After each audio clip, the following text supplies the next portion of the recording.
Нийслэлээс 2024 онд Чингисийн өргөн чөлөөний замын засварын ажилд 61 тэрбум төгрөгийн төсвийг баталжээ.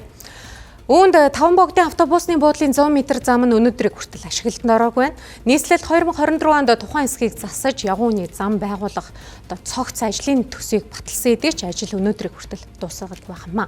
Харин энэ хугацаанд нийслэлийн хэмжээнд нийтдээ 59.6 км явгууны замыг засварласан байна.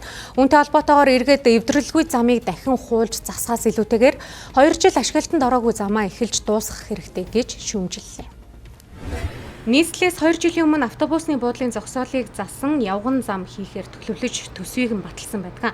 Гэвч энэ замын засвар дуусаагүй байгаа юм. Эхний жилээ замын бордюрыг тавьсан бол 2 дахь жилээ хайр гавширч хасгажээ. Ийхүү 3 дахь жилтэйгээ золгож байгаа энэ зам нь иргэдэд зорчход хүндрэлтэй нөхцөл байдалтай байна. Иймээс үүнийг яралтай засахад анхаарах хэрэгтэй гэргээд хэлж байна. Тэн дарга маань янз бүрийн юм яриад туулын урдны зам гэж яхаар жижиг сажиг энэ ард иргэдэд хамгийн ойрхон байгаа энэ нэг л хамгийн түрүүн анхаарал төвлөрүүлж баймаар юм шиг надад миний хувьд санагддаг. Тий, явхад бол төвөгтэй л гэдэг. Энэ ч одоо автобусын карма байсныг нь биш болгоод ингээд шороо дүргээл орхисон явгаа явахд ч төвөгтэй л байна. Тий, энэ бол одоо удаж штэ миний мэдхий 2 жил болж байна. Ийм эвдэрсэн явган замнуудад засахгүй мөртлөө одоо зүгээр байгаа боржор солиод ах юм. Одоо энд бол одоо энэ эвдэрч ингээд байж энэ ч одоо хэдэн жиж болж байна. Зарим газар ялдаг юм шүү дээ. Зүгээр байгаа газар янзлж байгаа иймэрхүү юмнуудыг хүчээр зүгээр. Төлөж байгаа ажлаа дутуу хийж штий. Дутуу хийснээс болоод эн чинь хаягдж байгаа байхгүй.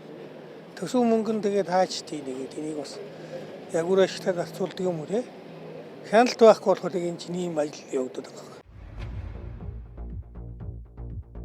Гол өргөн чөлөө гол гудамжинд байгаа явган зам талбай шинжилгээр ажлын зөвлөлт боловсруулагдаад 2024 онд боловсруулагдаж дуусч баялаг үеийн магадлал хянагдсан байдаг. Тэгээ 2025 оны нийслэлийн өргөнөөр хэрэгжүүлэхээр ингээд төлөв хөрөнгө батлагдаад гүйцэтгэгчийг сонгон шалгуулах гэж байгаа.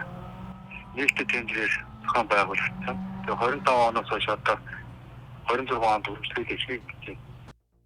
Нийслэлийн хэмжээнд иргэдийн эрүүл аюулгүй орчинд зорчих нөхцөлийг бүрдүүлэх зорилгоор 2026 онд нийтдээ 13 байршилт 55 км явган үний замыг шинжилэхээр төлөвлөн ажиллаж байна. Явган үний замын шинжилэлд зориулж нийтдээ 2 тэрбум төгрөгийг 2026 оны төсөвт тусгаж баталсан.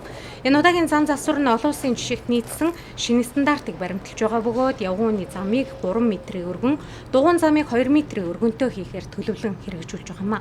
За гэхдээ иргэдийн зүгээс нэг ажлаа дуусгасныхаа дараа нөгөө ажлаа эхлүүлэх хэрэгтэйг хэлж байлаа.